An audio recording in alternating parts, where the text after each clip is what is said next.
Ya, Assalamualaikum warahmatullahi wabarakatuh. Kali ini pada pembelajaran tes potensi akademik kita akan membahas materi. Materi kali ini yaitu mengenai materi sebab akibat. Salah satu tipe soal yang dikeluarkan dalam tes potensi akademik. Nah, bagaimana tipe soal sebab akibat? Biasanya dalam soal sebab akibat ini ada dua buah pernyataan, yaitu pernyataan 1 dan pernyataan 2. Nah, setelah ada dua pernyataan, kalian harus menentukan mana yang termasuk sebab, mana yang termasuk akibat. Setelah tahu mana yang sebab dan mana yang akibat, baru ditentukan hubungannya. Menentukan hubungannya. Apakah A, B, C, D, atau E? Jadi dalam tipe soal sebab akibat, option jawabannya selalu memuat A, B, C, D, E yang pilihannya juga sama untuk ke semua soal. Nah, hubungannya seperti apa? Untuk option A dipilih ketika pernyataan 1 adalah penyebab dan pernyataan 2 adalah akibat. Jadi kalau kalian sudah menentukan ternyata pernyataan 1 adalah sebab dan pernyataan 2 adalah akibat, berarti dia option jawabannya adalah A. Lalu untuk option jawaban B, dia kebalikannya, yaitu ketika pernyataan 2-nya merupakan penyebab dan pernyataan 1-nya yang akibat, baru dipilih option B. Nah, setelah itu gimana kalau dua-duanya sama, misal sebab semua atau akibat semua? Pilih option jawaban C ketika pernyataan 1 dan 2 dia sama-sama penyebab dan kata kuncinya ini tidak saling berhubungan. Jadi antara pernyataan 1 sama pernyataan 2 itu nggak ada hubungannya, tapi keduanya sama-sama penyebab. Lalu untuk option D kalian pilih jika pernyataan 1 dan 2 adalah akibat. Kalau tadi sebab, sekarang dia akibat dari dua penyebab yang tidak saling berhubungan. Dan untuk option E, ketika pernyataan 1 dan 2 adalah akibat dari suatu penyebab yang sama. Ini untuk pilihan jawaban dalam tipe soal sebab akibat. Jadi pertama kalian harus tentukan mana yang sebab, mana yang akibat, lalu ditentukan hubungannya. Nah, bagaimana ciri pernyataan sebab akibat? Pernyataan sebab, nah biasanya pernyataan sebab itu memaparkan contoh, masalah, atau peristiwa khusus. Sedangkan untuk pernyataan akibat, dia merupakan peristiwa umum yang timbul akibat sebab-sebab tersebut. Jadi dia peristiwanya peristiwa umum, kalau yang sebab dia peristiwa khusus. Ini peristiwa khusus, kalau yang akibat dia peristiwa umum.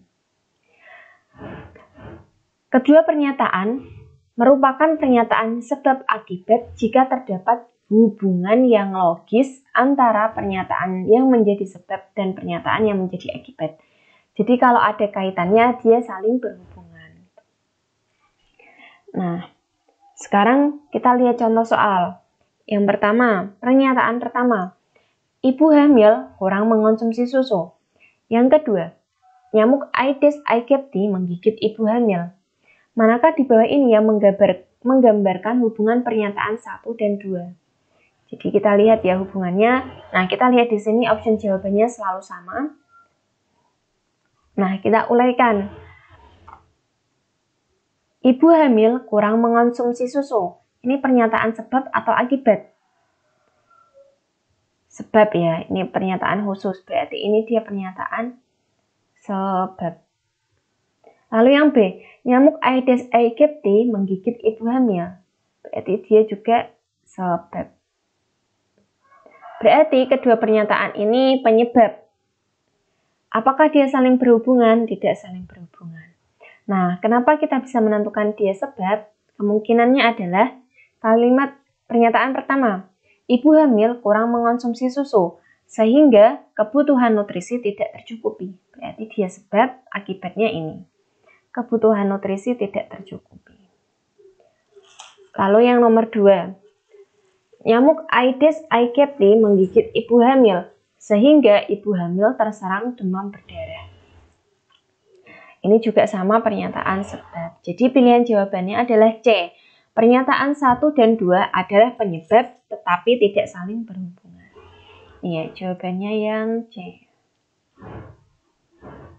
Lanjut nomor 2. Petani tebu tidak bisa menjual hasil buminya. Pernyataan 2, terjadi penambahan hasil tanaman pertanian. Manakah di bawah ini yang menggambarkan hubungan pernyataan 1 dan 2? Nah, opsi jawabannya juga masih sama ya. Nah, kita uraikan dulu. Petani tebu tidak bisa menjual hasil buminya. Ini berarti pernyataan umum ya. Berarti dia adalah masuknya ke akibat. Terjadi penambahan jenis tanaman pertanian. Ini juga pernyataan akibat karena dia pernyataan umum. Akibat itu dia tadi ya, peristiwa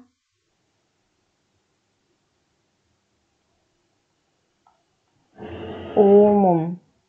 Ini juga sama, dia peristiwa umum.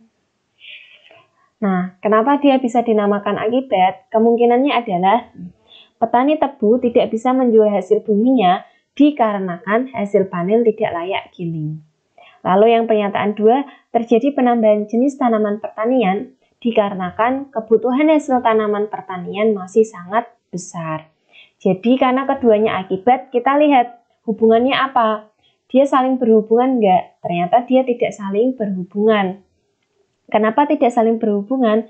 Karena apa hubungannya antara pernyataan 1 dengan pernyataan 2? Meskipun dia sama-sama membahas seputar pertanian, tapi tidak ada hubungannya. Jadi jawabannya yang D. Pernyataan 1 dan 2 adalah akibat dari dua penyebab yang tidak saling berhubungan. Lanjut soal yang ketiga. Pernyataan 1. Kunjungan wisatawan mancanegara meningkat dengan cepat. Lalu pernyataan 2. Pembangunan sarana pendukung di daerah tujuan wisata merupakan prioritas utama pemerintah dan swasta. Nah, kita cari, coba kita analisis pernyataan satunya apa? Pernyataan 1 dia adalah akibat. Karena dia peristiwa umum. Kunjungan wisatawan mancanegara meningkat dengan cepat. Nah, yang pernyataan 2, pembangunan sarana pendukung di daerah tujuan wisata merupakan prioritas utama pemerintah dan swasta. Ini masuknya adalah sebab. Karena dia peristiwa khusus.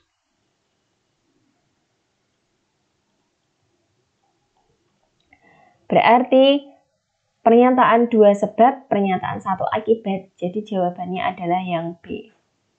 Kenapa demikian? Kemungkinannya adalah pembangunan sarana pendukung di daerah tujuan wisata merupakan prioritas utama pemerintah dan swasta, sehingga akibatnya tempat wisatawan menjadi nyaman dan pada akhirnya akan menyebabkan kunjungan wisata atau mancanegara meningkat dengan cepat. Jadi jawabannya B. Soal nomor 4, pernyataan pertama, banyak nelayan tidak melaut di musim hujan. Yang pernyataan kedua, harga ikan di pasar mengalami kenaikan. Kita analisis, pernyataan 1, karena dia peristiwa umum ya. Jadi kita katakan dia sebagai sebab. Sedangkan akibatnya adalah harga ikan di pasar mengalami kenaikan.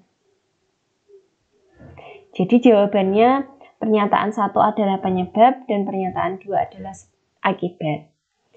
Kemungkinannya adalah banyak nelayan tidak melaut di musim hujan sehingga jumlah ikan di pasar sedikit yang mengakibatkan harga ikan mengalami kenaikan. Nah, soal terakhir. Pernyataan pertama. Banyak siswa yang bermain game dengan telepon genggam pada jam pelajaran sekolah. Yang pernyataan kedua, banyak siswa yang mengakses media sosial selama jam pelajaran sekolah. Nah, ini kita analisis pernyataan 1, dia masuknya adalah pernyataan akibat. Pernyataan 2 juga sama ya, akibat. Jadi dua-duanya akibat. Ada hubungannya enggak? Ada. Dia merupakan pernyataan akibat dari suatu penyebab yang sama. Kenapa? Karena dimungkinkan gitu ya.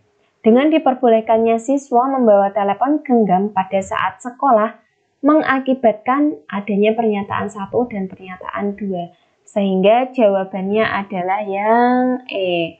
Pernyataan 1 dan 2 adalah akibat dari suatu penyebab yang sama.